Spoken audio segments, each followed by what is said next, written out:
Welcome back, everyone, to the Charismatic Voice. I am joined today by Hansi Kürsch. And thank you so much, Hansi, for taking time. I really appreciate it. It's a great pleasure for me. I need to know right away, tea or coffee? What do you prefer? Tea, most definitely. Ooh, okay. What kinds of tea?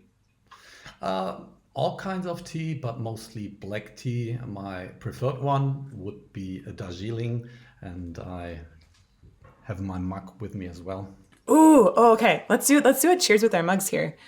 And cheers. I have a saying from one of my favorite fantasy films, which I'm not sure if you're familiar with, but I cannot read it. Out of the way, Beck. It's from Willow, which is one of my favorite fantasy. Are you familiar with Willow? Yeah. The girl was called Elora, and it's a long time ago when I watched it the last time. But I really loved it, yeah.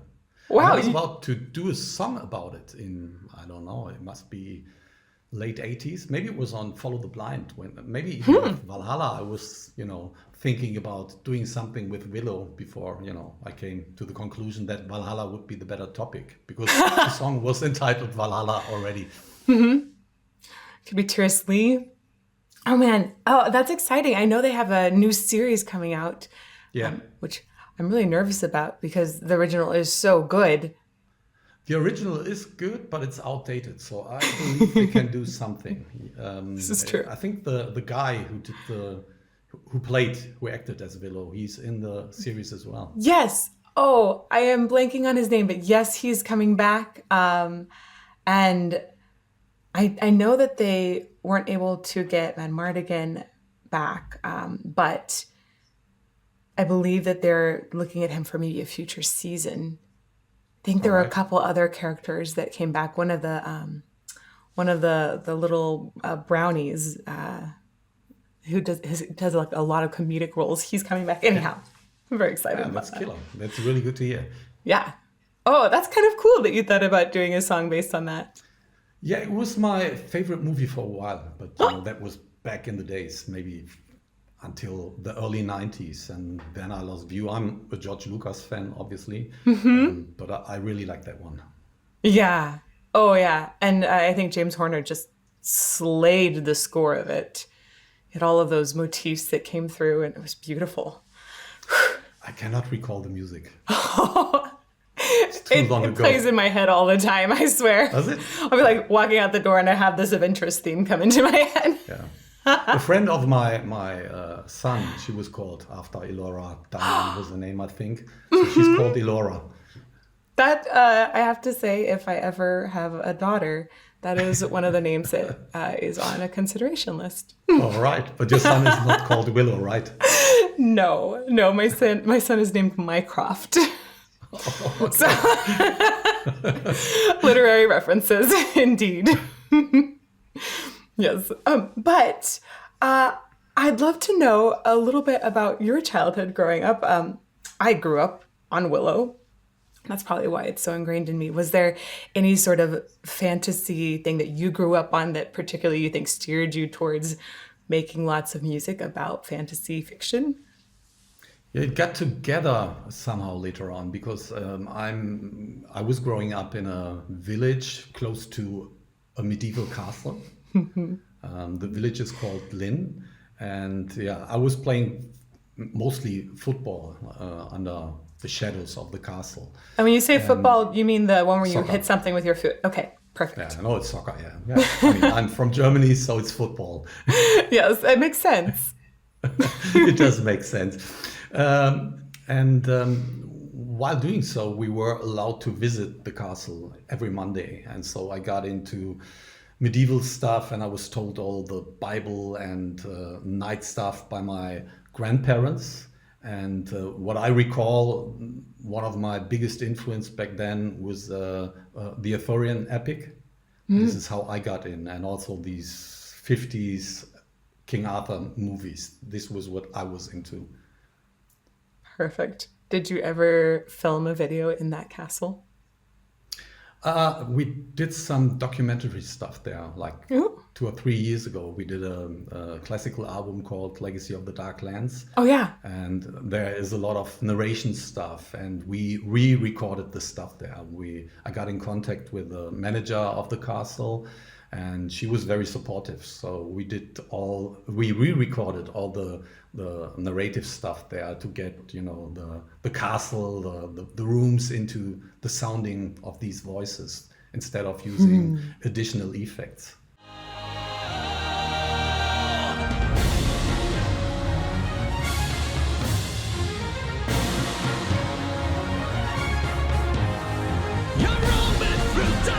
Protector of man, warrior, you better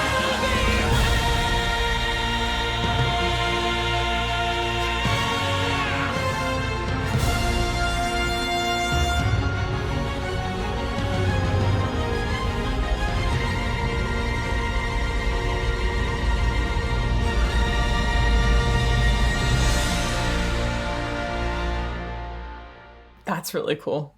Yeah, That's it really was cool, and we were on the Heist Castle, and we were supposed to record something where we needed thunder and lightning, and it actually literally happened exactly then.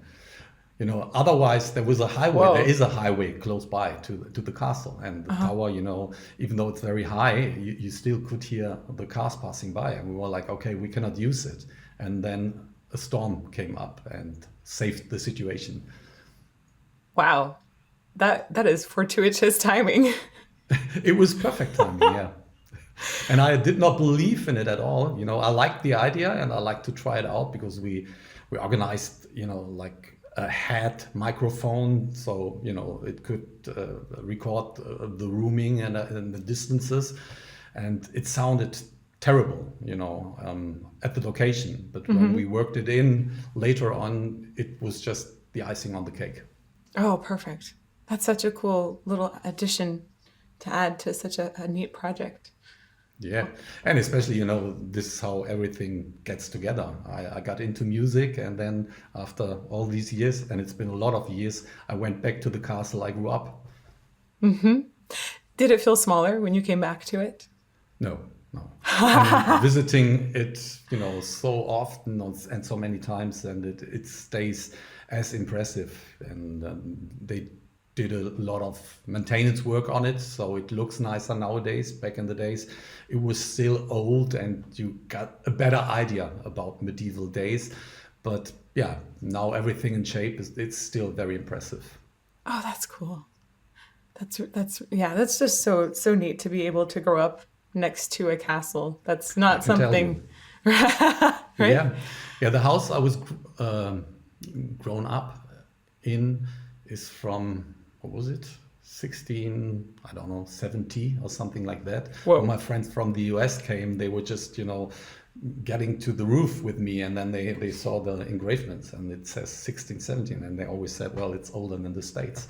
It's unbelievable. Wow. It's just so hard to conceptualize. Yeah, it was really nice. It was a nice childhood. It was something which formed me as a musician and as a person, of course. And as far as music goes, that became the subject of your music. I've read that you have various musical influences like Deep Purple from early on in life, but within your family, was there much music that was created? No, not at all. My sister was into music, or is into music. My parents never have been into music. They were listening to German folk music and German Schlager music here and there, but it was nothing in particular they were really keen of. It was just happening. And I was into sports, but liked singing all the time. And I was singing constantly, but never considered myself to be a musician or so. It was just something I did intentionally. Now, when you started singing, do you feel like that physical activity in sports was something that sort of got molded into your singing as well? I read that you do physical exercises to help with the voice still. Do you feel like that carried over, or was it really a definite switch? Well, nowadays it's old man's physical exercises to say so, just to keep the body a bit in shape, and not to let everything go out of hand. Back then, I was really into football, as you said, soccer, and I was pretty much into running. They called me the Horselang. So, ooh, yeah, I was really good in that. I probably could have made a career rather in mid-distances than in playing soccer, But my passion was with soccer, so this was the one thing I was really focused on. And the singing was just, something I did without, paying attention to it. It was just people around me who recognized, man, he's constantly singing. And it was not the nicest singing anyway, but I liked, just to play around with it. And back then, I had no intentions to become a professional musician. I think it was with 14 or 15, I joined a marching band. So I learned playing the fanfare and the trumpet and horn. But I was never good in it either. So it I just did it for the sake of fun, and it barely was ever fun. And the running and the sports may have helped, So I was very intense in whatever I did, but as said, when it becomes to the brass instruments, I was not really good. And when starting singing professionally or semi-professionally, I also didn't think about physical exercises. It was still two separate things for me, but I still liked running at that time. I think definitely the cardiovascular exercise and that breath capacity essentially you develop with that can play into singing, but it definitely sounds like it wasn't a deliberate move on your end. What Exactly. What about bass playing? So you actually started out with a brass instrument first and then later moved to playing the bass? Well, I started playing acoustic guitar and electric guitar around the same time, and I really fell in love with it. So this was something I was focused on and I liked to do. Again, I was semi-talented, to say it so. I could express myself a bit, but I was not really good in it. And when meeting Andre, I was still a guitarist, and I considered myself to be a guitarist. I formed a band with some other friends of mine, but this was just for leisure. It was not really something focused on becoming a professional musician. Then when I met Andre, he told me that he needed a bassist, and I was not interested in doing that. But when we had a party, I started singing, and I was drunk and did some screams in a sort of Ian Gillan way. It was not, something I was focused on, and I never considered myself to be an Ian Gillan-like vocalist, but I was, really into what he did when he expressed these high notes. And so I did them at a party, and he recognized it, and he said, well, you should become a vocalist. Don't you want to join my band as a vocalist? And I said, that's not enough. I never did that, and I want to be a guitarist. He said, yeah, but if you do both, bass and guitar, bass and vocals, then this may change your mind. And it had changed my mind back then. So I said, well, yeah, I give it a try. I never did any sort of session like this before, and joined him and his old band. So we did that first rehearsal session, and the guys in the band liked it. They liked my singing. It was different. There was a sort of metal and punk approach from the beginning. I really was trying to sing loud, and melody came second, sorry. And that did the trick. So they were in need of a vocalist. Maybe I was the only one available. But the guys were impressed, and so I joined them as a vocalist and as a bassist, and then switched from guitars to bass, and I took that seriously for a while, especially in the beginning. Yes. But after a while, it became more of a burden, while the vocal performances became more and more exciting for me. I really want to understand, especially that transition from saying, I'm not going to do both anymore. I'm just going to focus on vocals now. In what ways did you want to focus on the vocals more? Was it the audience engagement, going out to them, or was it just wanting to prepare for the next line or prepare a breath?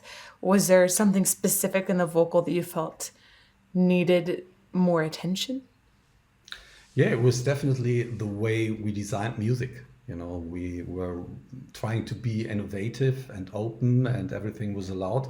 So the vocals in many cases started being set up in a counterpart to the music. And it became more difficult for me, you know, to line both the guitar, the bass guitar and the vocals at the same time. So I had to keep my focus on either of it. And of course, I considered the vocals to be more important as well. And then I started focusing on these lines and on these techniques in, you know, trying to come up with vocal lines which would tell a slightly different story than the music, for example. So it became very difficult for me, as said, to align these two missions at the same time. And this was one of the points. The other point was there was criticism on the vocals. On one hand, because people did not consider me to be a vocalist. You know, when the media, for example, and some people listening to the music, and they were criticizing, you know, what I was doing. And, you know, I am what I am. I don't care. So I was just like, okay, you think I'm not the typical vocalist, so I'm improving this not to be typical even further. And that was a sort of ignorance and arrogance from my side to then say, well, this is what makes our music outstanding in terms of, you know, being different from whatever other bands supply. And then I started to establish that. But as said, I liked singing all the time. It was just like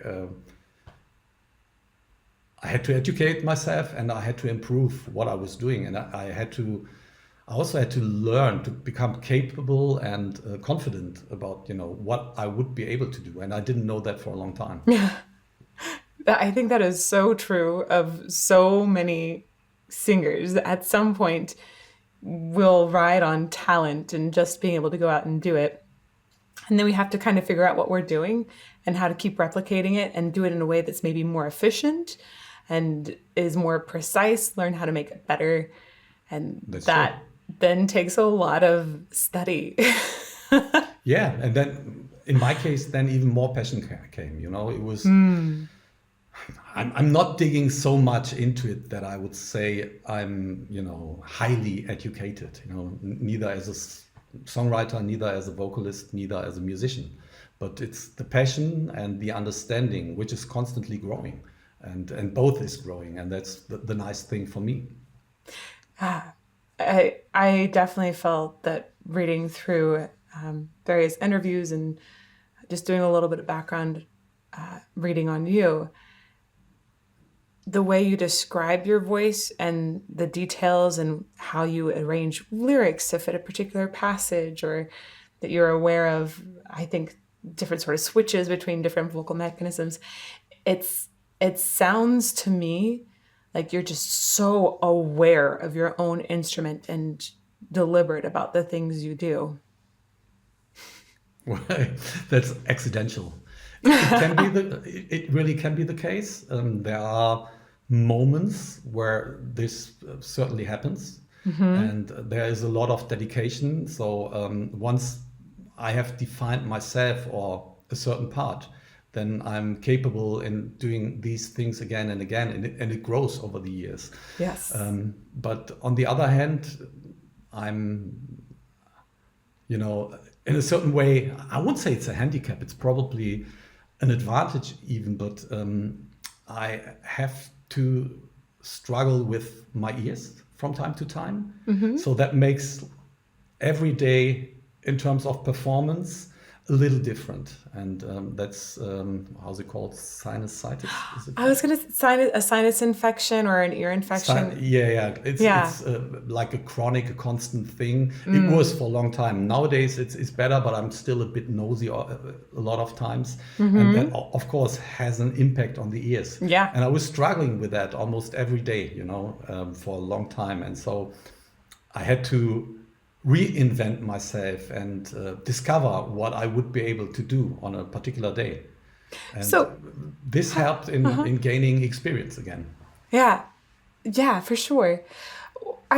In this reinvention of yourself with the sinus problems and also the shift in focusing and learning more about your own voice and just focusing on that instead of both bass and singing, are there any key things that you felt shifted in your voice or your approach to singing at that point? Well, there are steps, I said, there was that sort of arrogant and ignorance thing going on in 88, 89, where I, was experimenting with the voice already, but more on a lower level, to say so. We were into power metal, melodic metal music, but we also discovered thrash metal, and that was mainly because of Marcus and Andre, who were into Testament and whoever, Exodus. And I, of course, was also referring to their techniques in singing. So instead of becoming another tryout opera singer, I started to going into that direction. As said, when I started, I was also pretty much into Yellow Biafra of Dead Kennedys. That was before Lucifer's Heritage and before Blind Guardian. I was really into his style of singing. So that impressed me, and I wanted that to be involved in my style as well. Then instead of going the classical power German metal direction, I went into the thrash direction, which was more important to me. So I combined that, but still in what I would call an innocent way. It was something I heard, something I tried to weave into what I was capable in doing, and this is it. That was the first chapter, and then we did Tales from the Twilight World, which was the third album, and that became more epic in many ways and more melodic in many ways. And I had that ability in being aggressive and being loud and being melodious at the same time. And I met a friend from the same village I mentioned already, and he was a sort of inspiration. He was a bit younger than I, and he was trying to make business as a musician, as a vocalist as well. He became a professional he tried to become a professional vocalist, and he was more into a Michael Jackson direction in terms of singing, and we exchanged ideas, and he educated me in coming up with the first techniques. So he told me about breathing. He was the first one, and that's the first time I really started thinking about breathing. Before that, it was a natural thing because everyone is breathing, at least I think so. But at that case, he just said, well, you need to work with your chest. When you are singing, you need to work with your chest. And we did some duets together, like 60s, 70s music, weird style music, which came from his side. But that educated me in holding keys a bit better. And it also helped me in at least working with the chest. But I didn't know anything about, support of the body in addition to that. So he just told me about the chest, and I used the chest. Chest meaning that it's just sort of like the upper chest area, or were you working upper chest, also within the lower ribs? Okay, no, upper chest. No, that came so that was in 1990, and that had a significant impact on the way I sang. I became more open, I became more melodious, and even though it was not perfect, I knew there is something like vocal techniques.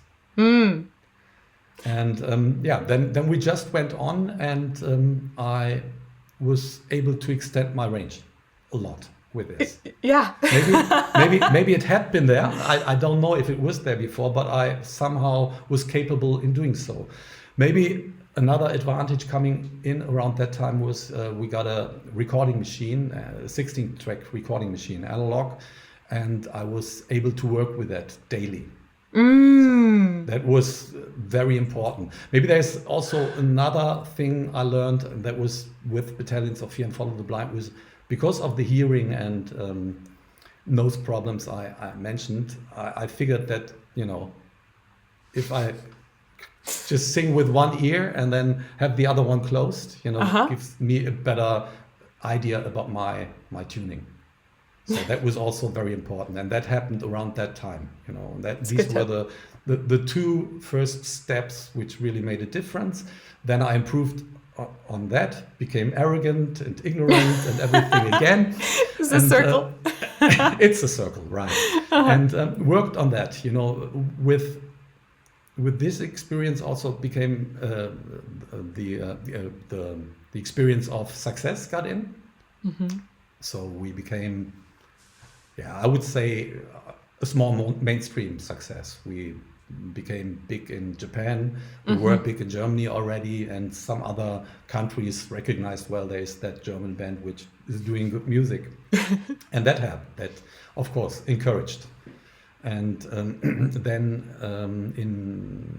after the tour in Japan, I just realized, well, I need to do something, because touring and not always acting responsible just taught me, well, there is a sore throat, and this does not sound nice on stage, and what can I do if things like that happening? So at that time, that was after Somewhere Far Beyond, I went for classical vocal lessons. Okay. I'd read that you studied classical vocals, or with a classical teacher at one point. And then I imagine that especially shifted your thoughts on breathing. That's what she did, mainly. She just she drove my whole focus into the direction of breathing for years. And then, of course, she was working on my range, and she had fun in working with me, and I had fun working with her, because I learned a lot about, the structure of breathing, the structure of holding a tone.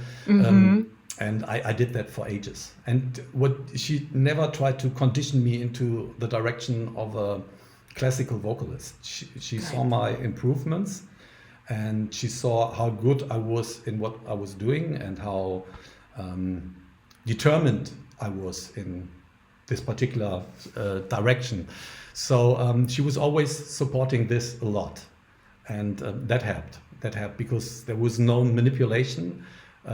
She was, I won't say she was disappointed, but she saw my progression and my development as a vocalist. But when it came to the albums I sang after Somewhere Far Beyond, she always said, well, I still think Somewhere Far Beyond is the way you should sing.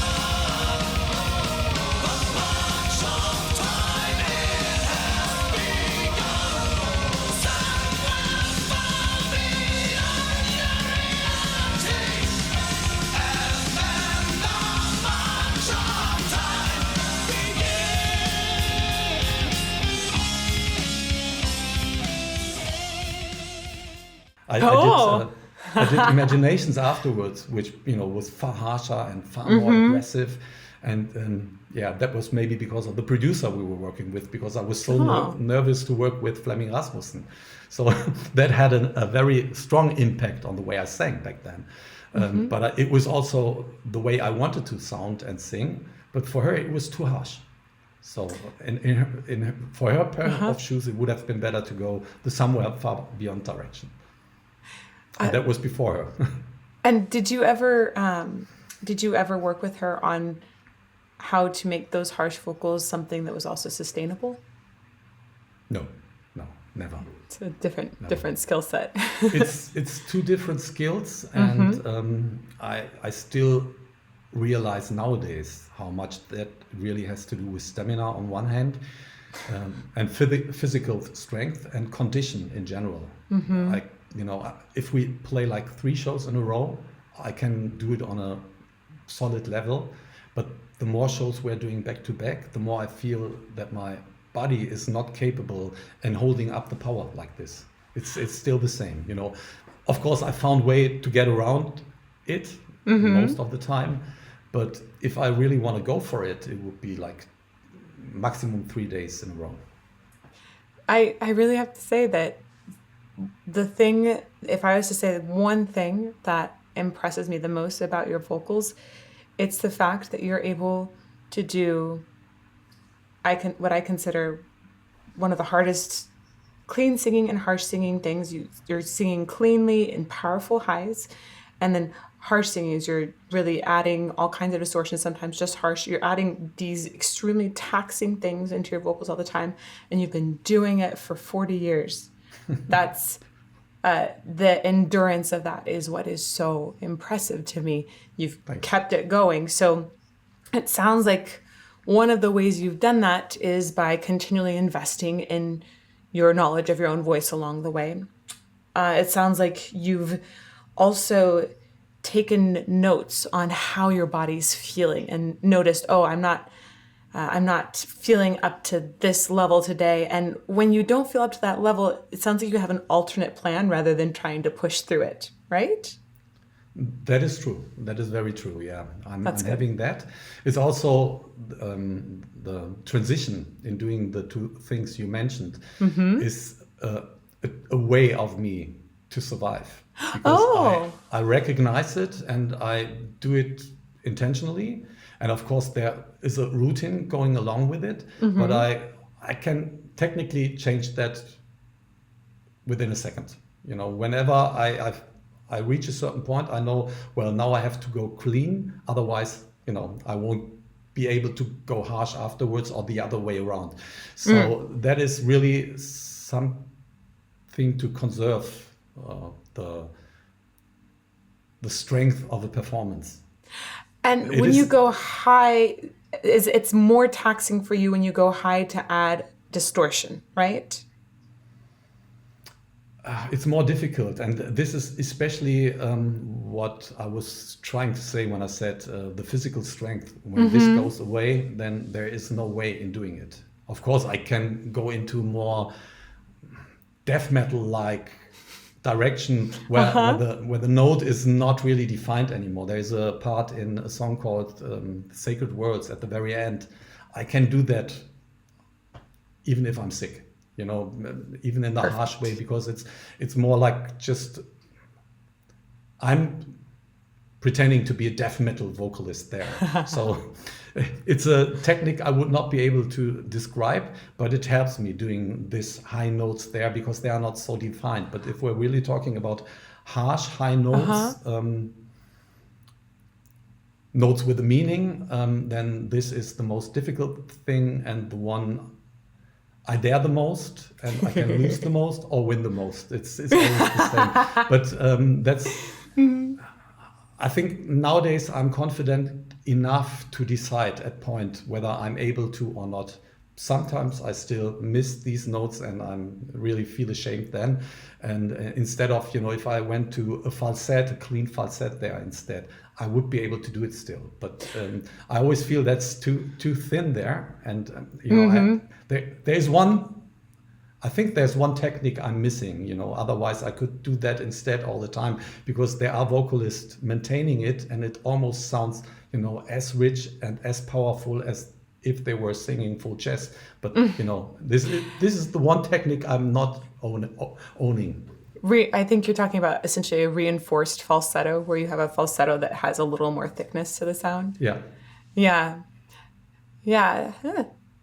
When you're still singing in your full voice before flipping over to falsetto, you're able to lean it out so beautifully that it is really impressive how you're able to take that high. It's almost like you don't really need the reinforced falsetto. Yeah, that might give you some more things, but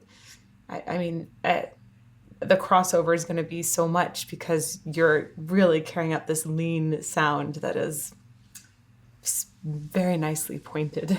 Thanks. Sometimes I do not recognize how high things are, and that's also, but it's also an issue in the studio because I'm sometimes supposed to explain to the producer and the engineer, who are highly skilled musicians and highly skilled engineers, how high I'm already singing because it doesn't sound that high. That's very difficult. On the other hand, sometimes that's maybe because of the Blind Guardian arrangements, everything is going into the highest tune is the one which is drawing the most attention. So I'm going across whatever my guitarists are doing, and sometimes I am not realizing that I could go an octave low or a fifth low, and still would have a very impressive arrangement. That's unfortunately the other side of the coin. It's sometimes, as said, I won't say it's constantly accidental. That's not true, because we're working on this stuff a lot, and sometimes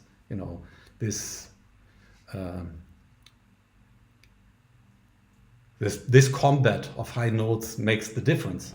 But sometimes, as mentioned, it is really not necessary to go there. But I do not recognize it, especially if I'm really into stuff when we're composing or in a production. I cannot go back and say, well, there is another note which is like 3 half steps lower, and that would do the trick. I do not feel it, and I do not recognize it then. While having time, and looking at the whole thing, I would recognize. I think it's incredible that you lose track of how high you are. Well, yeah, there was when we did A Night at the Opera, there's a song called The Soul Forged. And there are really high notes in there, and they are painfully high, because back then we did a sort of different kind of songwriting, because we were switching from analog recordings to digital recordings. Andre was on digital, I was still on analog, so I was working with stereo tracks, and his playbacks are very rich. And if there are a lot of information, of course, there were half tone step conflicts. That's fascinating that you were doing both in the same album, in the same mixing situation. Whoa. So, yeah. And then, whatever turned out, because especially because it's metal, I'm more tending to, a minor understanding of a composition. While Andre sometimes really composes in a major direction. And when everything is basically done in a recording, of course, I have to follow along with the major expression of the song. So instead of singing a half tone lower, I needed to go a half tone higher, even though this stuff was already really high. And I also educated myself to sing in a more softish way, in terms of not pushing for it. And then this recording came, The Soul Forged, and I sang it perfectly well. Then Charlie, the producer, just said, well, you need to go half tone higher there and there and there. And I did that. And then after listening back, he and Tom, our drummer back then, they just said, you're singing too soft. Listen to Time Stand Still, which is one of my best vocals performance up to date, and it's a completely different key. And they said, well, you need to sing it as powerful as this. And I was not able to explain that the other song was 3 to 5 half steps higher. And it's impossible, to achieve the same impression with this. And they were torturing me so badly. I went to a decent result, and still some people think A Night at the Opera is, from the vocal performance, my strongest album. But again, that was really blood and sweat. Now, that album was a Queen tribute, which you can tell from the title. But I'm also curious, having the classical background, did you pull from operatic influence at any point? Is there a favorite opera you have? Do you love, the grandiose fantasy of the Ring cycle? It is very German. It is very German. I'm not the biggest Wagner fan. There are moments where this music becomes very impressive, but at other points, I'm not going for it. I never did. I like the Russian ones, like Tchaikovsky, which is my favorite composer, and I like, if it comes to vocals, I like stuff like Camino Burana from Oh Karl my Orff. gosh. Yeah. Yeah, it's not from Karl Orff, but he did But that. yeah. Yeah. And other than that, my passion for music lies really in modern music. I like all kinds of music. Nowadays I like swing. I hated swing my whole life, but for the last 10 years I like it. And jazz I despised. But nowadays I like it. I like the vocalist. I like, I don't know. I like Dean Martin. I like Frank Sinatra. I like Wow. Billie Holiday, Dinah Washington. It doesn't matter. I really feel the soul of what they're doing nowadays. I didn't when I was young. And I really, I'm trying to love classical music as much as I like pop music, but I cannot. I like Beethoven, of course, and I like Mozart, and I see the ingenious talent in these people, but it's not moving me the same way. The best music I've ever heard, and what really moved me, is Jesus Christ Superstar. That had a strong impact. The way it was composed, but also the way the vocalists are working with it, be it Ted Neely, be it Ian Gillan, or any other vocalist. Yeah, I think Gethsemane in particular is just an amazing composition, and sung very well by a few people. Yeah, and some failed, and I cannot blame them for it. I saw Ted Neely like 3 or 4 years ago when he's on a constant farewell tour, and I think he is beyond 70, and Wow. He tried, but of course, I mean, for a guy in his 70s, this particular song is a challenge. But what I always liked more was, if we go for the soundtrackish version, I like the parts Judas had to sing much more. Oh. Or has to sing, and musically I always identified myself rather with his way of performing than with a Gillan Ted Neely way. It had a little more aggression in it. Yeah, right. I like that. I like the what was it called, the raspy thing. Yeah, the rust. Yeah. Have you ever done a cover of it? No, I was talking to the guys in the band a couple of times, Heaven on Their Minds in particular. Yeah. But Andre is not a fan of Jesus Christ Superstar, so he turns that down, and instead, he comes up with silly ideas for cover versions. Got it. Oh man, we've gone like this and a lot. I feel like there's a trajectory of your journey in here. I want to come back to one point though. I read that you talk about using your spine as a part of your support now. And I was so fascinated by that particular concept. I think that resonates with me, but it's not something I talk a whole lot about on the channel, except when we're talking about harsh vocals, because there's some research done about spine stabilization and how that affects that. But how do you think about using your spine to support your voice? Well, this is something I've been taught by my classical vocal teacher. She told me how to breathe, and if the air goes in there and has to go down until your hips. Yep. That includes your spine, of course, and then. I started working maybe a little too hard even with all these elements in my body.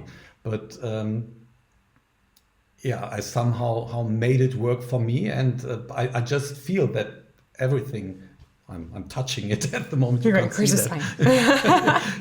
Yeah, and even the belly, the lower part of my belly, it needs to be there. And that has been trained over the years by my vocal teacher, and I totally dig that, and I understood it from the beginning. And I'm having problems with many things, and when it comes to physical exercises, for example, my movements are sometimes not as good as they should be, but this part of my body and the body language, or at least of the expression, I understood. And it helps me when being in the studio, because especially if something is not going in the right direction, and people tell me you need to go a little higher or lower, whatever, if I'm not hitting the note as it is supposed to be. This understanding of how breathing works and where it needs to be located helps me a lot. So I can adjust the tone. That's perfect. Yeah, the breath, when you adjust the breath, you adjust the breath pressure, and that vastly affects the pitch and the tone as well, which is great. Nowadays, I just found out, and that was over the last 12 months, how important the mouth, how important this is. I of course, I'm working with the nostrils, and I'm working with with this stuff, right? But I just figured now how important it is to get the air and the tone into this direction as well again. Getting it forward. Yeah, right. Because I'm too far in the back sometimes.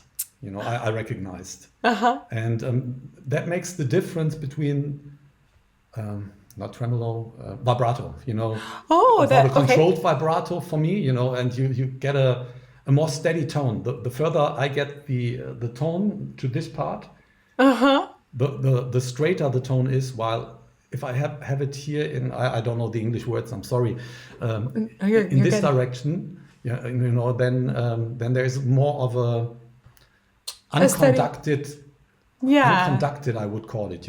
It's steady, but it can naturally, right? It's not. It is natural. It's somehow there, and of course, you can control it also. But it appears. It let the tone appear weaker than it is, because if you have it straight and then work with the vibrato, the tone sounds more impressive and more convincing. Yeah, that's so fascinating, because vibrato is one of the most difficult things to train. From my experience, from talking with other people working in voice, vibrato is one of the least understood things. It's one of the most difficult to train. And so it's so fascinating to hear you say that by placing it here, you essentially have more control over it. I've definitely seen it when the voice drops back. It feels like the structure can become a little unstable. And when people have the right focus, the fluidity and the regularity of the vibrato tends to be a little bit easier. It is indeed, but the point, in my case at least, if it's in the back, I have, while singing, the feeling there is more control, about the tone itself. But it flickers a little bit, but it still feels solid. While pushing it to the front, and this is what I'm working on at the moment, is revealing the risk of losing the tone a little earlier. And that's a very exciting thing I just discovered. And I really discovered that because we did a re-recording of Somewhere Far Beyond, the album I already mentioned. And we did a touring for this over the last 6 months. And therefore I needed to be in shape to sing these songs. And, I felt very confident I would be. And I was, but the understanding of what I did, it's 30 years ago, was something completely different than the original. And back in the days, as said, that was before I'd started classical lessons, it was a completely different world, completely different universe. But by accident, by whatever reason, I managed to do some things which I forget to do over the years because of new techniques. And then I rediscovered this particular technique in having the tone a little straighter, but pushing everything a little up forwards. That's amazing and awesome. And when you're touring and performing live, I've noticed it seems like you're very much focusing on that support the whole time, partly because of your stance on stage. Are you purposely putting yourself sometimes with like a leg up on a monitor, or one leg forward and leaning into the stage? Are these things you're doing on purpose, or do they just happen because you're thinking about breathing?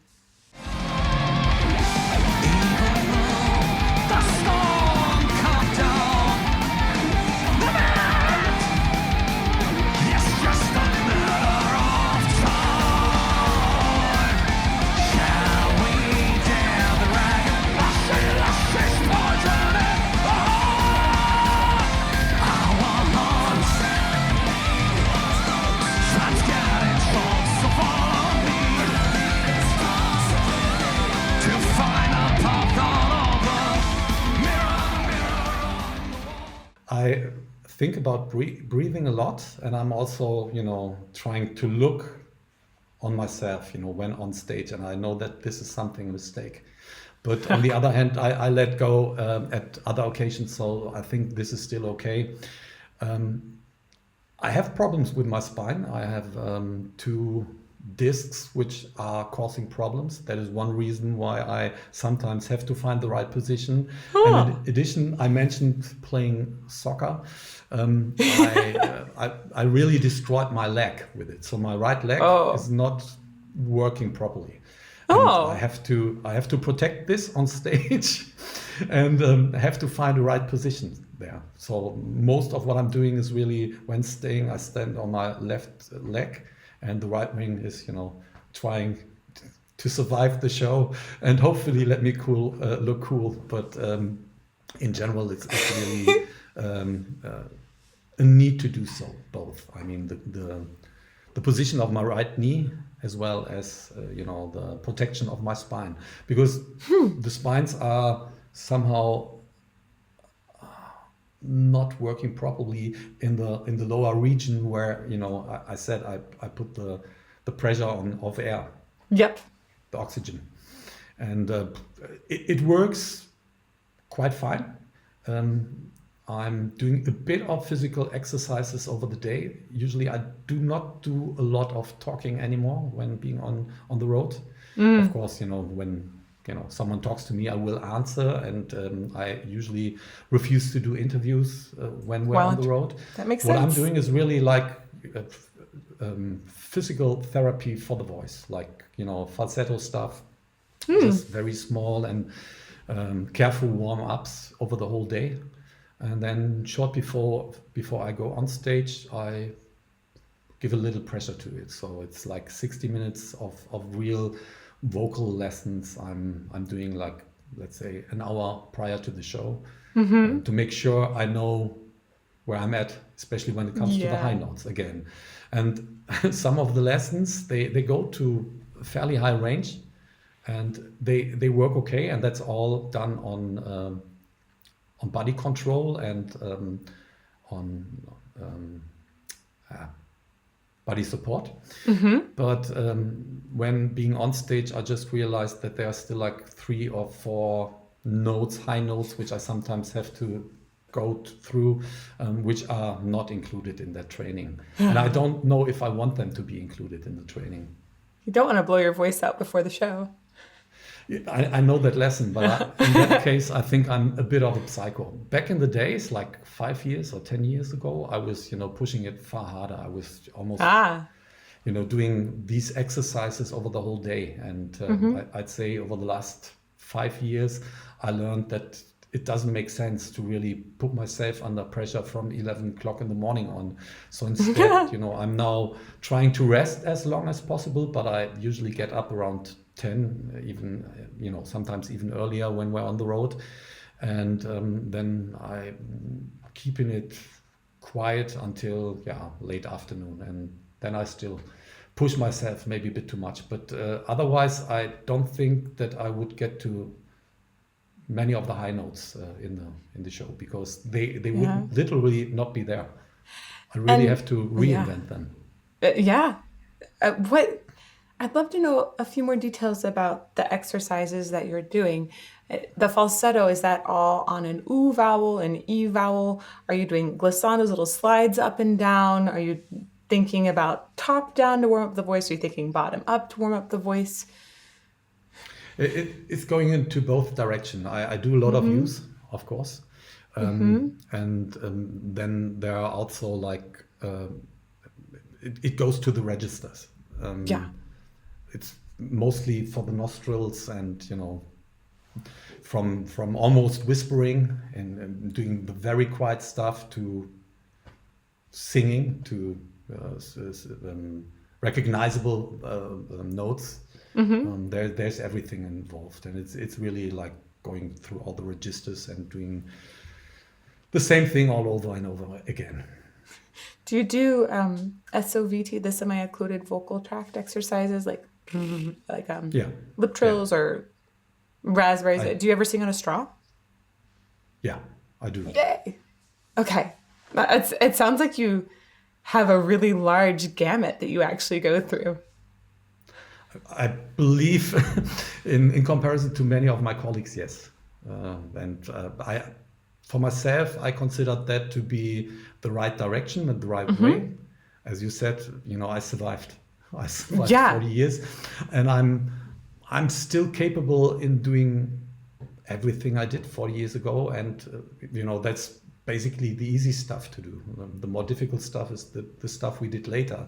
It's also very difficult to understand for people where the difficulties are in singing. If you have the time to really work with one note, with one tone, be it high or not so high, it doesn't matter.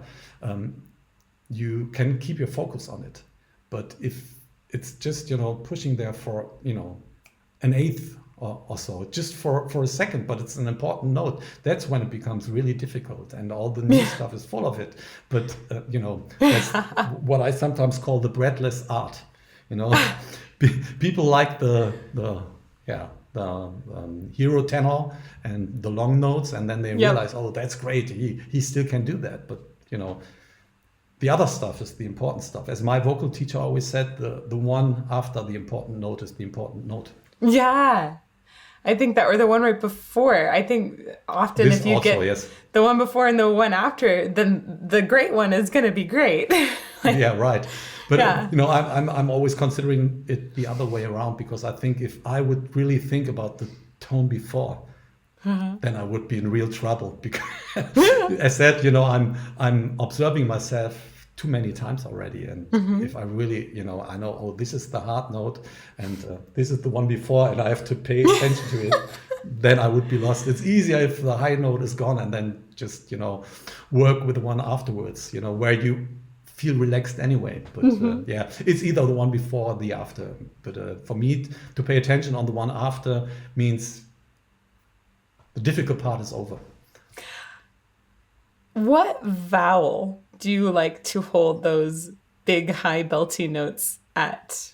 I read that you rework your lyrics sometimes when you're tracking, and you do the highest ones first because that reveals any sort of flaws in how the lyrics might sit in the voice. So is there a particular vowel that you like to have on your highest, beltiest notes?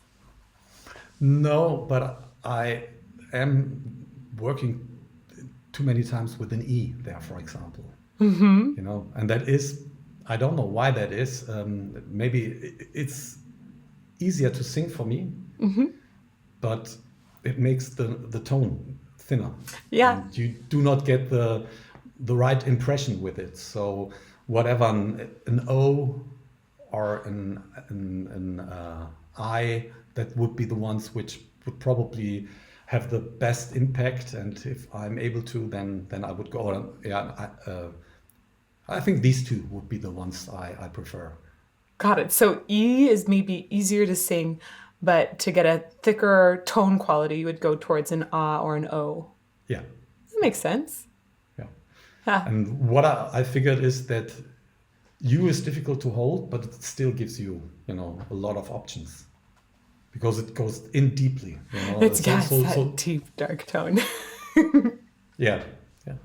And in general, I think what makes singing so exciting is the options you have. As I said, we are doing metal, and yes, if you want to be, if you're aiming for importance, then the high notes, they are the ones which are,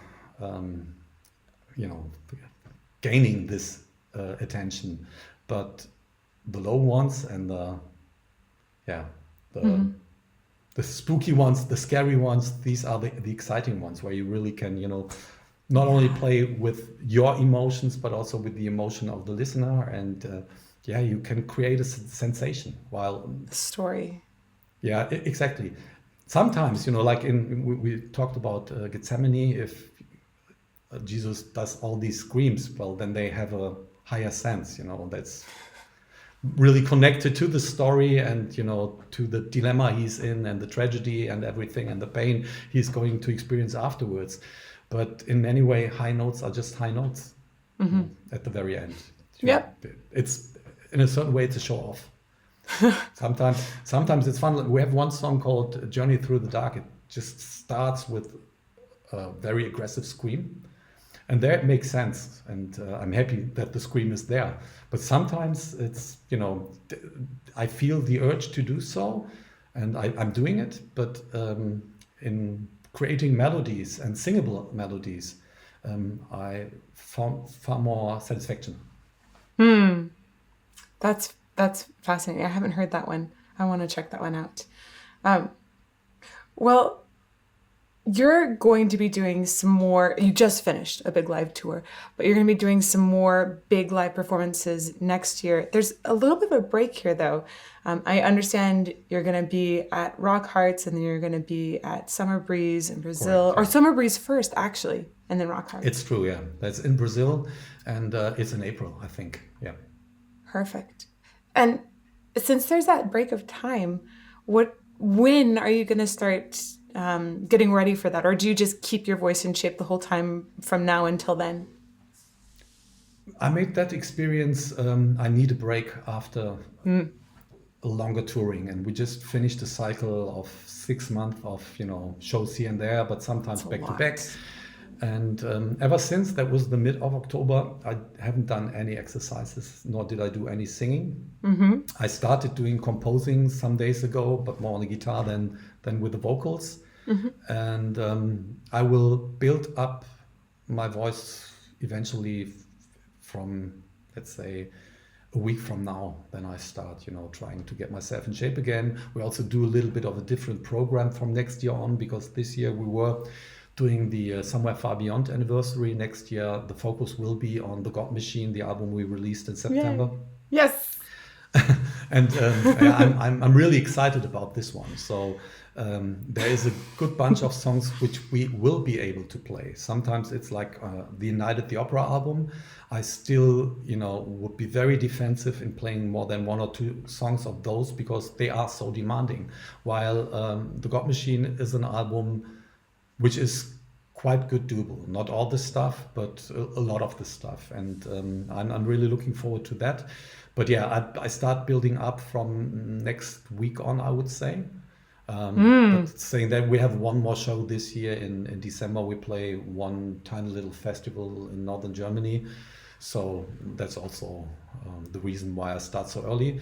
But then I technically do a slightly different setup, because we're in songwriting mode at the moment. We're using the period, and doing an album and being on stage are, for me, 2 completely different pairs of shoes. Yes. It's really like, doing the long distance run when on tour, and, trying to keep yourself in shape. And as said, not being in perfect shape all the time, but in good shape.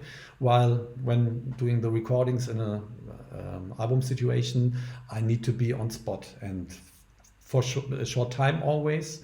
But you need to hit the notes. I don't like melodyne. I don't like all this stuff. So in most of the cases, we really go for it as long as possible. That is such an amazing analogy. That it's a long distance race when you're touring, and it's more like sprints essentially when you're in studio. Wow. I'm going to use that. That's brilliant. I love that. Also, in The God Machine, I told you before we started this, I got really, really excited, because in The God Machine, there is a song called Violent Shadows.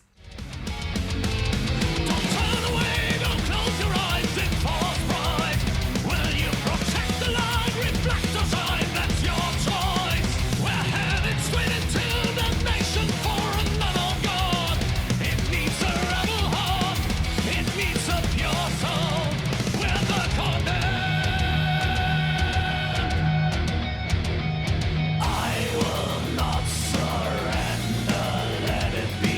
I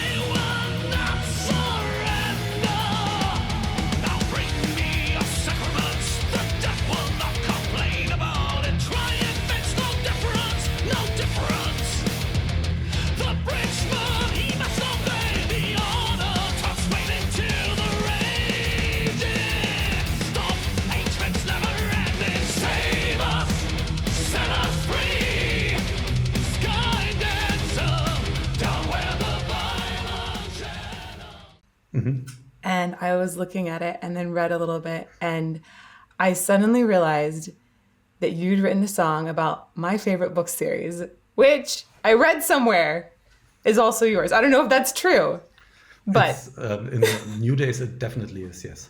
Okay.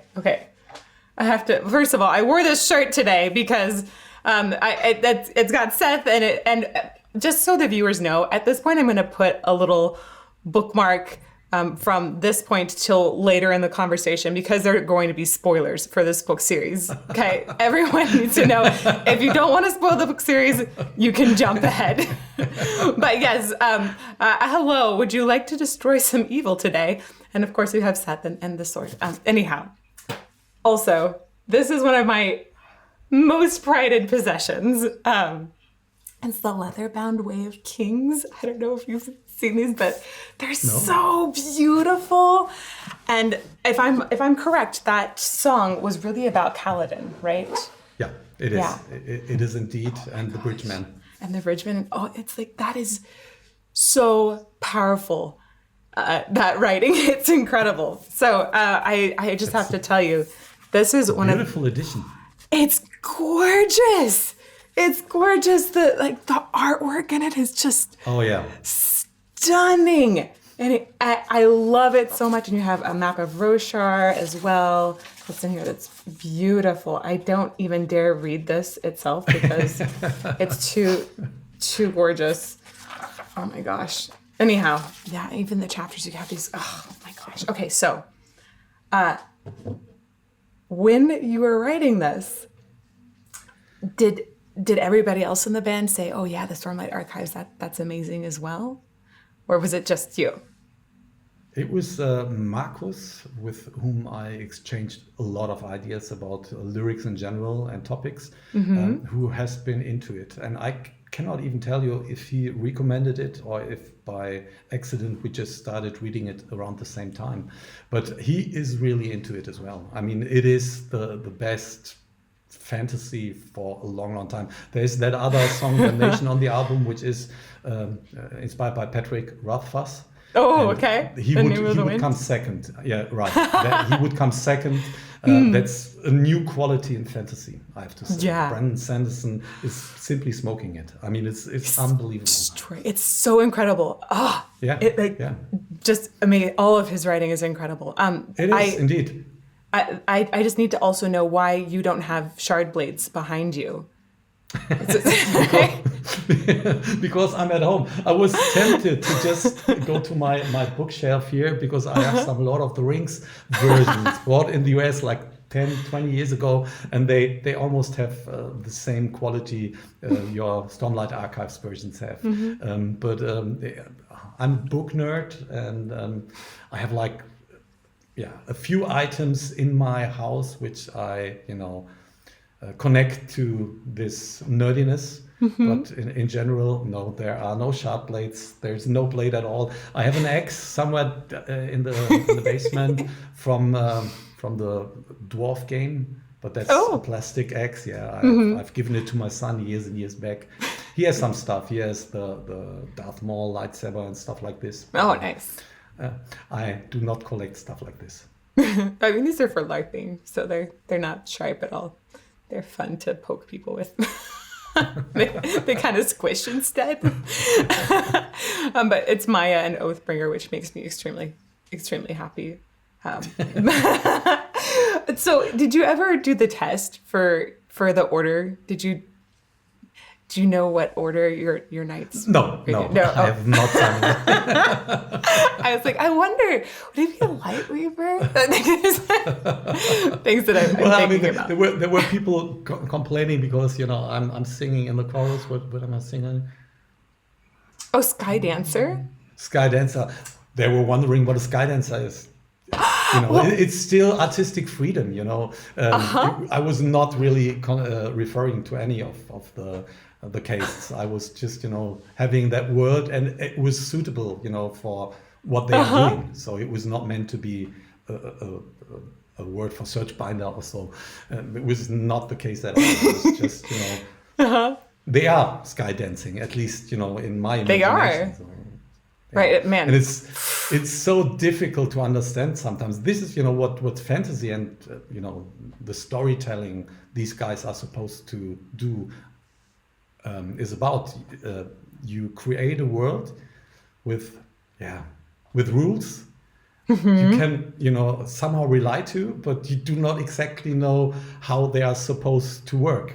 But it's so cleverly done, especially in Brandon Sanderson's case, is unbelievable. In Patrick Rothfuss's case, it's more, about the storytelling and about the words, the philosophy behind it. Yes. While here in the Stormlight Archives, we have the philosophy and we have, the physics and a universe, almost like in the Lord of the Rings, in a different direction, because you see that there's more sci-fi in the Stormlight Archives.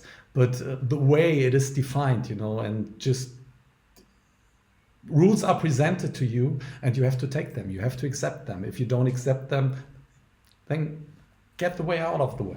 Yeah, I think you're talking about the fixed magic system partly in there, and the way. That's one of the things I love the most as well about Sanderson's writing, is the way he has a fixed magic system. The rules are established. You don't necessarily know all of them, but it lets the reader believe that they could figure out how things will happen. Yeah. But then there are maybe twists along the way, so it isn't always what you expect.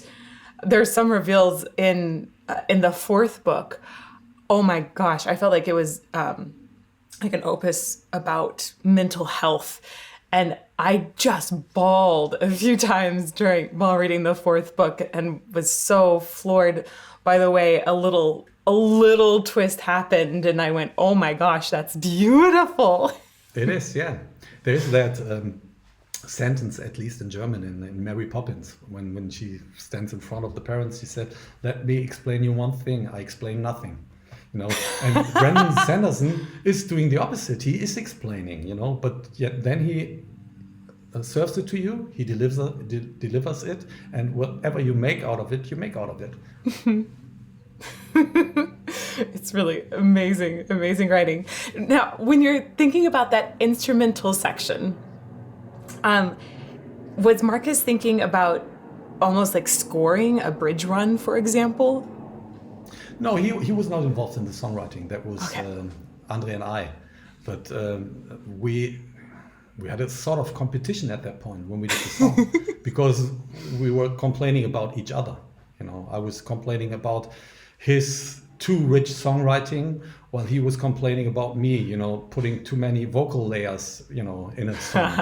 So I said, well, if you provide me with easy riffing or with heavy riffing and not with 100,000 informations, which I have to include in my vocal melodies, then you get such a song. So 24 hours later, I got the first version of Violent Shadows, which was like all the parts until the first chorus. 24 hours later, he got my version of Violent Shadows with all the vocals. And this is how we continued. I believe for Andre, it's always important when he comes up with a thrash metal song that he can compete with his idols, which would be Slayer in this regard. Oh. And so he brings in that feeling. But he usually names his songs like song 1, 2, 4, whatever. And we have a lot of them. But this one was called Violent Shadows. And I could easily imagine Violent Shadows when listening to the music. Mm-hmm. So I knew, okay, I will use that phrase. And then I started thinking about a topic. And the first lines, not all of them, but they came naturally without even thinking about what the story would be, including the Sky Dancer. But, then when I looked at the fragments I've had, I already recognized that the link to the Stormlight Archives would have been given easily, and then I built up on that. That's really cool. If I someday, I don't know if it's going to come from Blind Guardian or another band, I don't know if it's going to be metal, but someday I want to hear music that's designed around the music discoveries that Navani makes.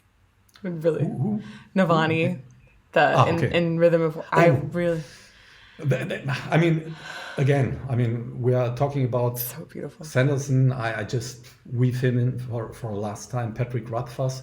Their stories, you know, are like music, and music Yes. plays such a vital and important role. That would be really nice to see. You know, I'm sometimes, curious myself what that would sound like, and I feel if Sanderson, for example, describes such moments in music or in the story, it's not what we are doing. I mean, I get an overall impression and I weave myself into it, and I try to weave the band into it as well. And the combination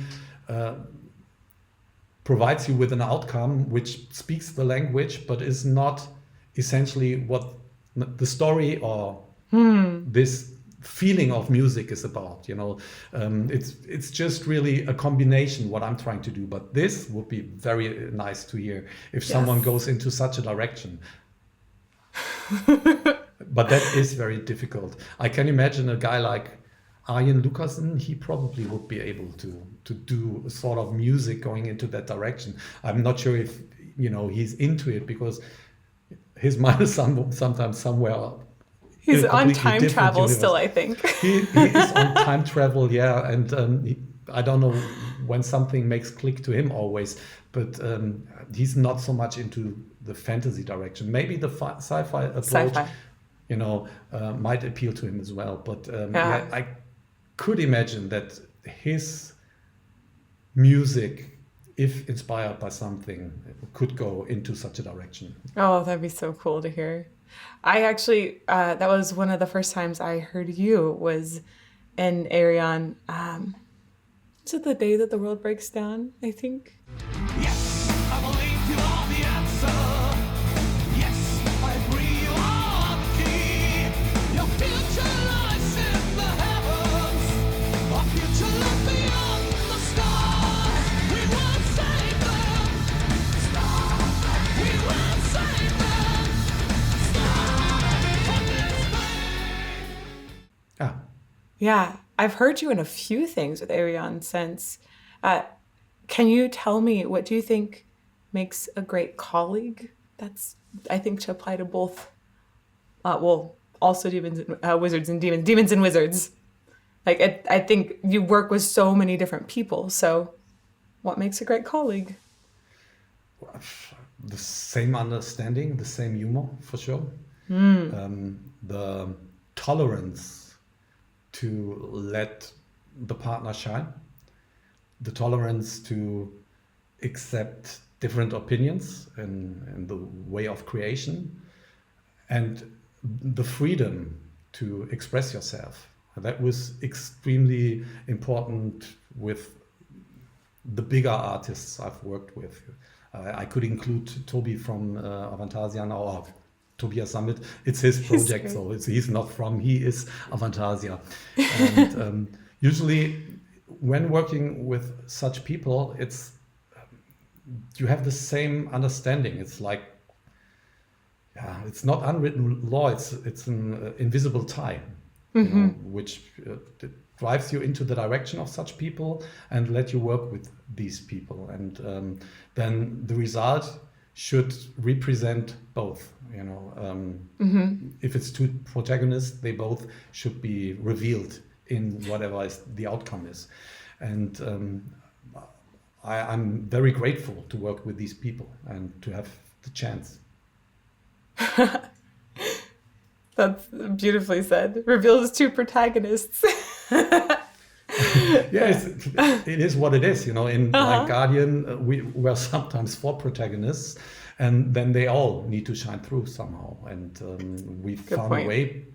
We found a way, but especially if it's an external mission, to put it that way, then it's very important to, you know, have this connection to the people and to find a way to make everyone happy. Like, you know, the one is a little more experienced in this, the other one in that. You know, talking about Ian again, he's highly skilled, but still, you know, very open-minded, very anarchy when it comes to his own art. You know, he allows you to bring yourself in. His ideas are great, so there is not much need to, you know, come up with your own stuff. But he always requires the ones he works with, you know, do your version. Do you have other melodies? Do you have these, that, blah, blah, blah? And then he might be picky in, you know, deciding whether his version or your version is better, but he's open for that. Every singer I know that has worked with Arjen speaks of him so highly. I've gotten to talk with him, had exchanges multiple times back and forth now, and I love the way he works with singers. It's ideal. It is ideal, and it's a very rare case. I've worked with many people who have an idea. Sometimes they don't even have an idea why they invited you. In Arjen's case, you get a piece of music provided, and he's so excited about it, and you know why he, for that particular part, wanted you to do it, because he designed it into your direction. He does not exactly know what I'm capable of. He just have a brief idea, I think, but he knows exactly what he wants from me. So yes. he just, you know, comes up with a song like River of Time, and I have no problems in understanding why he has chosen me. That's obvious. And sometimes, you know, I'm willing to work with people, and you recognize, okay, you know, they have a respect, but they don't know how to work with me as a vocalist or with me as an artist. It's just a song where they think it might work.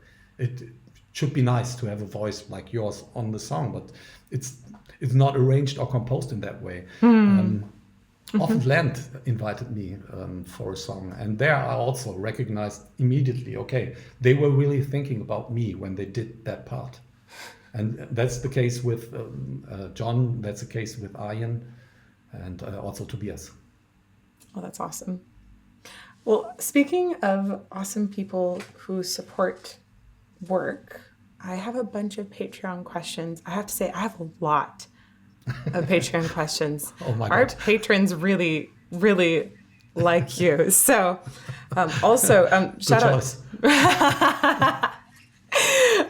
I have to say, GL Schmidt and Paolo did an amazing job of helping with a bunch of the prep work as well. So I had 6 pages of boiled down information about you to read. I know. I was like, oh, this is awesome. And then links so I could go and follow up in various places. Oh, that song. Oh, interesting. You did that. I got to go listen to that one. So anyhow, they did a great job. Andy wants to know, sometimes bands create songs that are eternal classics that the fans expect at every show, even decades later, but the bands themselves have grown to dislike it. Does this apply to you and any of the Blind Guardian songs? No. I mean, songs are like babies or like kids, you know. It's a sacrilege I did like 2 or 3 times when doing interviews, when people ask me which song is not completely to your satisfaction, or which song do you think is the worst, and I, by stupidity, answered to that question. But the truth is that all the songs we created, they deserve my love. I mean, that's for sure. And especially with the ones we're playing live, I'm happy that we have these songs, because otherwise I would be lost, because some of the songs, as mentioned, I would not be able to sing every night. We have discussions like that in the band, like for instance when talking about Valhalla, which is a constant or instant classic, and yes, I love that one. Just had to say that. It's a very nice song, and I never had a problem with that. So many centuries, so many gods. We were the prisoners of our own fantasy. Then we had nothing, turning our life. No, we can't live without dance. Valhalla, deliverance, a few members to dance again. Valhalla,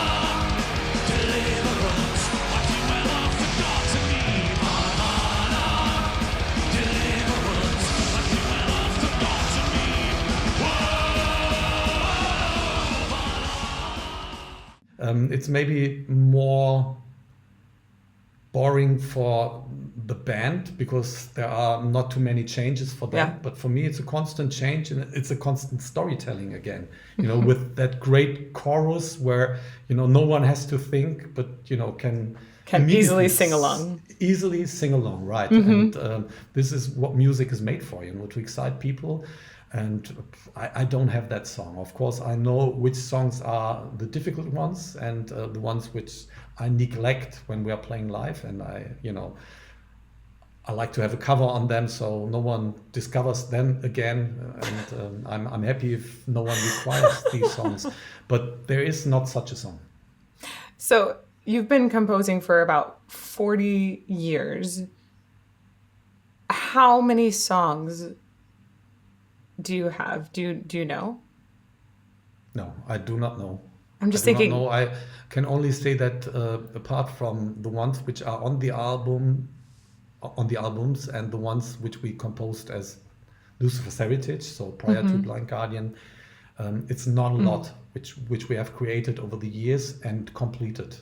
Usually we work on a song and then it has our full attention, and usually we create a lot of parts for that song and they will be skipped either because I don't like them or the ones I'm working with, they dislike what I did, and then this will be thrown away, and we usually never use these parts again. But if we really talk about songs, it must be the ones on the album and maybe a handful of songs which we have composed before. But maybe hundreds of songs in there? Pardon me again? You think you have hundreds of songs? Possibly? It seems like you have so many songs to me. I think it's more than 100 for sure. Yeah. Maybe it's 150, maybe it's 200, but I doubt it's much more. I have to say that with the God Machine, we just kept our focus on the ones which we felt would potentially make the best album. But there were a lot of progressive songs, and these progressive songs, they are still on hold, but even if I add them to the list, it's less than 200. Hansi, do you have a landline? Does that still exist? It's a land telephone line? Hey, it's Germany. It's Germany. It's the most innovative European country, but yes, I do. I'm very old school. That's amazing. I was just thinking, if you've got 150, 200 songs and they're all your kids, that is a lot of offspring. Yeah, I think so. If you consider the bands inspired by us and their music as the offspring, yeah, you're right. Gotta love them all. But you only have the one son, right? Yeah. Yeah. Aww. He will own them all one fine day. Yeah, and then he has to pay attention and he has to share his love equally to all of them. Oh, that's fun. Okay. Next patron question from Andre Munari. The music industry has changed a lot since the 80s, 90s when we had new album releases every year. Currently, the biggest part of the band's revenue comes from concerts. Due to that, some bands have said that there is no need to release new albums anymore. But recently, Blind Guardian launched the amazing The God Machine. What an amazing title, by the way. Thank you. Maybe the best work since Nightfall, in Andre's humble opinion. What is the secret to keep the inspiration to launch new material considering this new industry reality? And can we expect new albums in the coming years? You can expect new albums in the coming years because, as said, I'm old school, I'm old-fashioned. And so is everyone in the band with regard to that. They might be more modern in other directions, but here we all speak the same language. We feel that this is still the best way for us to express art and to spread the idea, the ideology of Blind Guardian music. And even though the market is suffering, there is still an interest in physical products, and of course you can also use these albums for the streaming services without any problem. So I do not see it that critical, but that has been the case for Blind Guardian, ever since the late 80s when we got into the business, the record industry was complaining and it never stopped. And of course, now there's more reason to complain than 35 years ago, but the direction was always the same. You know, the whole industry went downhill. You just have to adjust yourself. But for me, it's essential to release albums, and luckily everyone in the band feels the same way. Yeah, I like your album ideas too. There's a lot of continuity in them. It's fascinating. I think it's very difficult to, you know, go back or get myself back into a 50s mode and, you know, just thinking about a single release which might make it on the radio or whatever media and channel is there. If you want to express yourself, you need some time, and sometimes even the duration of the creation of an album creates the same vibe, and the same vibe needs to be projected on an album, because these things sometimes only can shine if they are, you know, bound together. Beautifully said. Nice.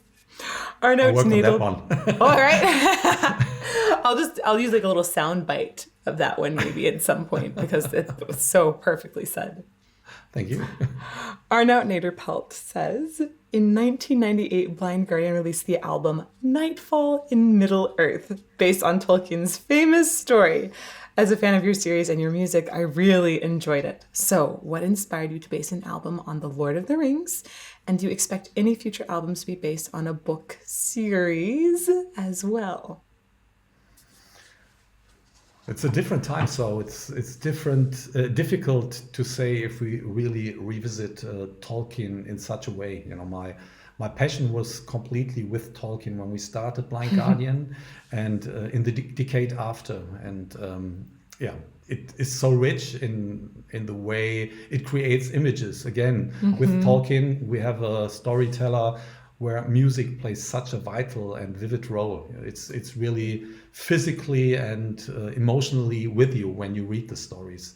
And that was all somehow the reason why it was so easy for us to adjust to it and identify ourselves with it. It was a very natural decision in '86 when we started working on Tolkien topics. But nowadays, with so many different influences and the way the Blind Guardian music evolves, I have problems in imagining that we do a whole album into such a direction again. There were the movies, there was so much going on with regard to Tolkien. So the sensation is quite different, even though the source still stays the same and the sensation is still there.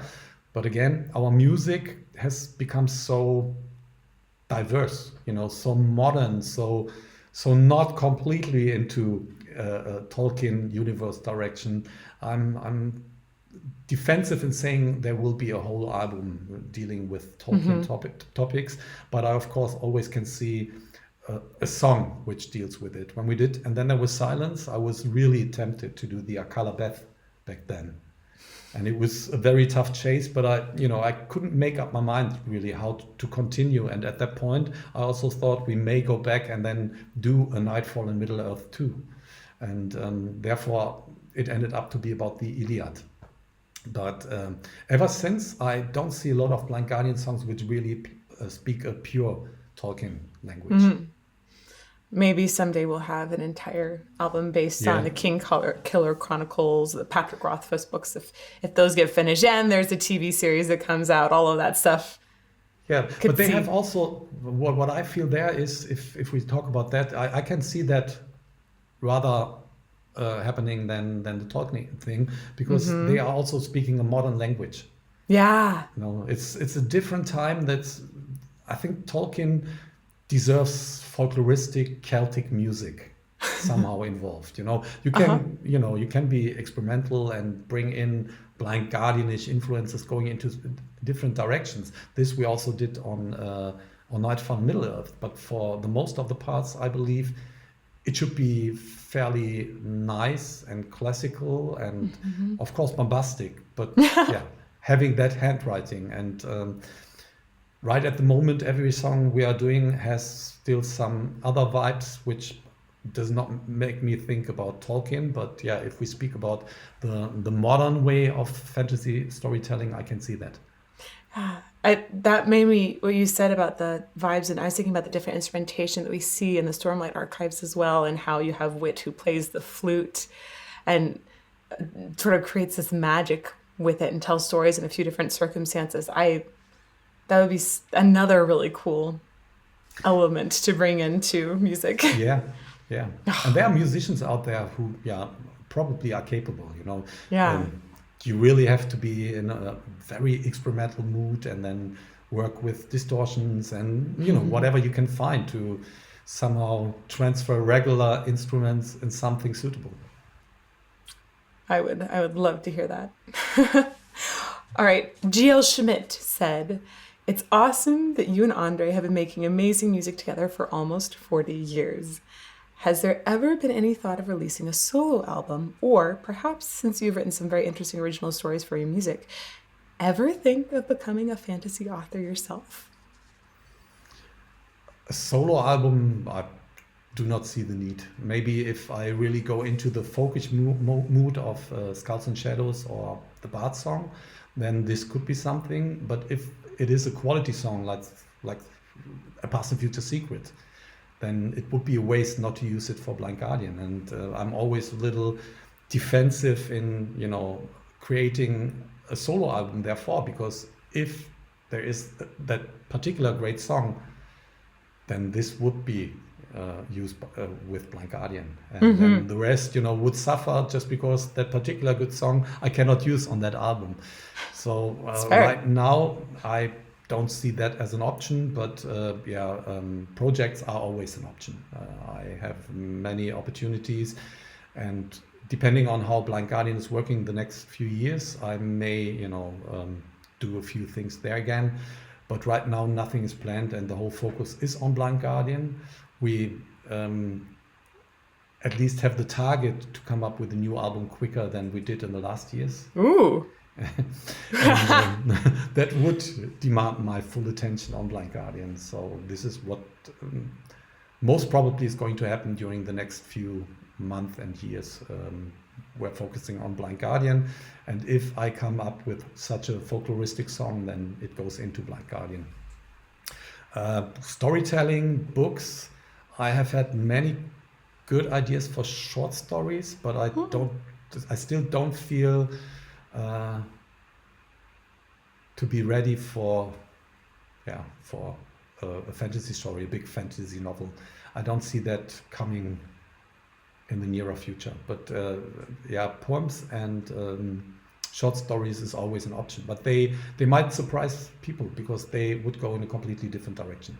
Ooh, that's cool. They are rather bizarre. And I have to say that my son is a better storyteller, so I'm eagerly waiting for him to publish something, and that might be the case. But he's also going into completely different direction. He's pretty much into short stories, but in a very philosophical way. I really like Neil Gaiman's short stories. I think he's got great ones that are a little bizarre sometimes, right? And so that sounds like maybe it would really work. But Neil Gaiman is still, somehow in the mystery and fantasy direction very clearly. Maybe that's a very cool direction. Very cool direction. Oh, I would read a short story by you. I'd be very curious. I'll work on that. Yay. Quirky Uncle Dave says, in terms of live performance, has your concept of what it means to be a performer, and specifically a lead vocalist, changed over the course of your career? What lessons have you learned about how to engage with an audience? It is changing constantly. There's no doubt about that. It's a lifelong experience. The most important lesson I've learned: the less nervous you are, the more cautious you should be. Because it's good to be nervous. I mean, excitement, nervosity are connected to a live show, and that means that you are still 100%ly in. If the nervosity is somehow slipping away, that's the dangerous concerts, always. And I have learned to communicate in a better way, I think. I would say this was never a big issue for me, to entertain people and tell them stories, but I always go freestyle, so there's nothing fixed, and I really prepare myself during the day for the show. And of course, accidents again are an option. I'm sometimes losing it, sometimes it's on purpose. But this part has never been a difficulty, be it with bass or without bass. What was a difficulty is, or were the first few years without a bass, without an instrument on stage. I did not expect that to be so difficult, because I didn't know what to do with my hands. On one hand, I didn't know how to move. As I said, I'm not the best dancer anyway, but I didn't know at all what I was supposed to do. So the first few years were hard lessons, and I had to adjust myself to get into the position of a vocalist who is on one hand entertaining the people when doing his introductions, but on the other hand still being in such a role when performing, because with the bass it was a constant jamming with the guys, and then when the time comes, a singing along with the playing. But now it's, ever since, there are breaks, and you need to be aware what you are doing in the breaks. Will you be up front and try to entertain people, or will you be in the back and still somehow in the mood to draw attention, or will you do you want to hide? These are things which you need to learn on stage, and this is what I did over 10 years, probably 15 years, before I felt really confident with it. So it was a long process. It was maybe the longest and hardest process. But now I feel very confident about it, and I still believe, and that was the case from the very first moment, it was the right decision to give up playing bass. Wow. I think so many people need to hear that, and hear specifically about that there is a stress that's put on a lead singer to fill the space between singing, that's part of your job, and that there isn't ever really a let down. I think some people think, oh, you're not singing, just take it easy now. It's like, no. No. No, you need to listen the whole time, and if there's a part like, repeated 4 times, and you're not paying attention, you don't know. Is it the first, the second, the third, or the fourth? I have to say that with a drummer like Frederick, we have a really good conductor. So I get an idea when I have to get back, mostly, but not in all cases. Then it's really sometimes the figures the guys are playing, which is somehow conducting me and educating me where to get in and out. But it's still you're losing the connection somehow if you're not singing. Of course, you're counting, you're moving, whatever, and you try to do that along to the music.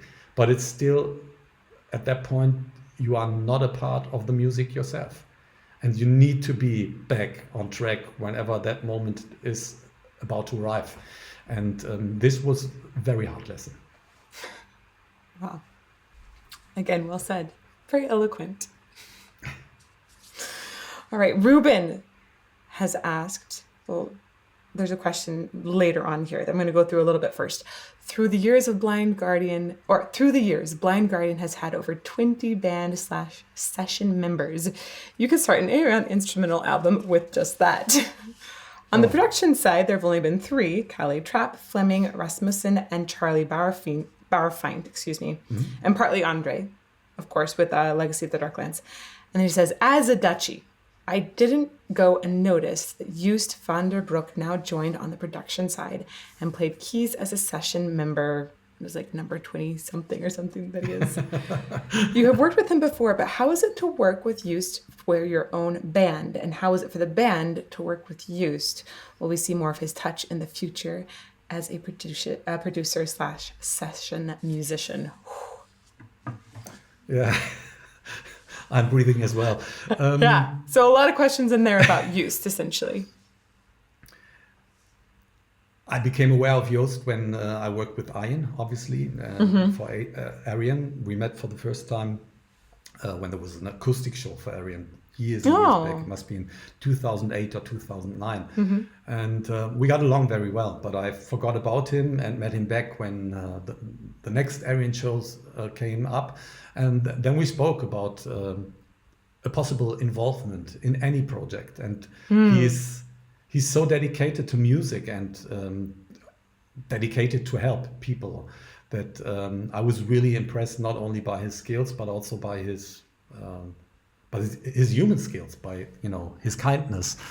And when we were working on the upcoming Demons and Wizards shows back in 2019, I was in contact with him because we needed someone who could conduct these shows and make possible that with the given time, which was not a lot, these shows would work properly. And he did that. He built up the band basically, and he also built up the tracks and everything we needed to be able to go on stage and to be confident in doing streaming sessions and recording sessions. And there I saw that the potential of having him in a Blind Guardian situation would be tremendous. And therefore, when we started working on The God Machine, I knew that I wanted to involve him. And I invited him for pre-productions. That was mainly something he and I did together. Andre joined for a while, but he didn't really get an idea. And, the musicians need to get an idea. Frederick and Marcus used to know him from Demons and Wizards, so they were fine. But Andre needs to get warmed up with every new member as well. And so I came up with the idea of doing the Merry Christmas version of Slate. And since we were working on the God Machine album already, and Charlie and Tommy, who's also very important for Blind Guardian, they were working on the drums and on certain recordings already for the God Machine. So they would not be available for it. So I invited Joost to become the producer for this one. And this is how I connected the band, and especially Andre, with Joost, and he liked the work ethics of Joost as well, and therefore we knew he would be someone we could work with in the future for whatever. Then we had a shootout for the mixing of it was a blind audition, a shootout for the God Machine, and he made it because he is so skilled in mixing. And I think his advantages had been he's a Blind Guardian fan. He knows Blind Guardian from the late 90s and the early from the late 80s and the early 90s, and that's how he grew up with music. So he had a definite idea how he wanted Blind Guardian to sound in 2021 back then. And I think that was the advantage he has had. But everyone is getting along with him so easy. And I would say he is a constant member now of the team. Yay! That's really awesome. Oh, man, that's good to hear. Good. Okay, last question. This is actually from my husband, Kirk. So he said, as a Stephen King fan, can you please convince my wife why she should continue reading the Dark Tower series? You have to, but I failed with my wife, so I don't know what to say. My wife started and found it deadly boring. I was so impressed with the Wastelands from the beginning, from the very first sentence. Of course, I'm a Stephen King fan, so it's easier. But especially with the Dark Tower, I'm so thrilled. Even nowadays, it's an amazing story, and he's using so many techniques. That's the fascinating thing on Stephen King in general. I think even though he has his style and he has his failures in writing stories sometimes, the way he mingles things and he combines them is amazing. Is really amazing. And what I I don't dare to say that even almost. What I feel a little weak in terms of Stephen King is his conclusions. Oh. You know, the ending parts, they sometimes do not convince me. But with The Dark Tower and having 7 books, you know, with the knowing that they continue, he has no failure there, you know, because, you know, there's a second part, there's a third part. And these stories, they just combine beautifully. And I also like the way, he mingles in Harry Potter himself, you know, which is a Tolkien style, to say so, with Tom Bombadil. But I mean, he literally weaves himself into the story. And all that stuff which is happening in the story and everything he's bringing in is such amazing approach and such genius stroke. You need to go back and need to try it again. The movie is shitty, but that's nothing new with Stephen King movies. They all suck, most of them. The second part of it is really good, I think. Can't do that. I'll have nightmares. But okay. I feel like this is very convincing. I read The Gunslinger, and that was just, it was a little slow for me. Yeah, maybe that is the case for my wife as well. I do not know exactly, but because I felt that I was hooked on. You know, I did not know what to expect. I liked the storytelling, but it was really like being addicted to it from that moment on. And I was dedicated, and I couldn't get out of it. There was no chance. And then with the drawing of the 3, and I don't know what the third book in English was called. No, that's it.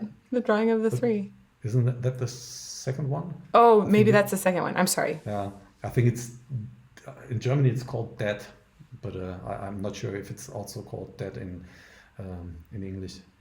Mm-hmm. Anyway, but the story has such a nice build-up, and there are so many unexpected things happening. I was completely blown away, and I suggest many people to read it, and some getting into it, others not at all. So there seems to be no recipe to convince people in that one. I think I just need to dive in again on the second book. Yeah, Because the first one I finished, The Gunslinger I finished, it just took a while. So I just need to dive in on the second one again and go. Yeah, if you still recollect partly what happened in the first one, then that's no problem. But the story really starts with the second book. That's my impression. And that's when it starts to hook you. No, it was from the very first moment. But you were there, okay. If I, just keep my focus on the storytelling itself and on the greatness of the story, that really comes in with that second part where the storytelling becomes more exciting, I think the first part is fluid, but there's a flow in the second one which just amazes me. All right, I will read some more. Yeah, you have to. I will check. Okay, deal. Well, thank you so much. This is a final my question. I want to know how we can support you more. What is the best way to listen to your music where the funds actually get funneled back to you? You know, is that on YouTube? Is that to buy your album? Is that to buy your merch? How can we support you the most? Staying loyal, listening to the music, coming to the shows. I think that in general is the best way to support society, because in Europe, I believe in the States as well, it is the same. This mid-sized venues, they are really suffering because they are still, lacking the income from the 2 pandemic years. And in seeing us, you will also support these venues. But that means, especially for the US, we have to come over. And I don't see that before the end of 2023, beginning of 2024. Mm-hmm. But it is going to happen one day. And for the ones in Europe, just, support us when we are playing and have fun. Get your drink, get your whatever, sausage, I don't know. But have fun and live a good life. Oh, that's great. Well, thank you so much, Hansi. And thank you, Elizabeth. Cheers to you. And cheers to Blind Guardian. It's cold now. True.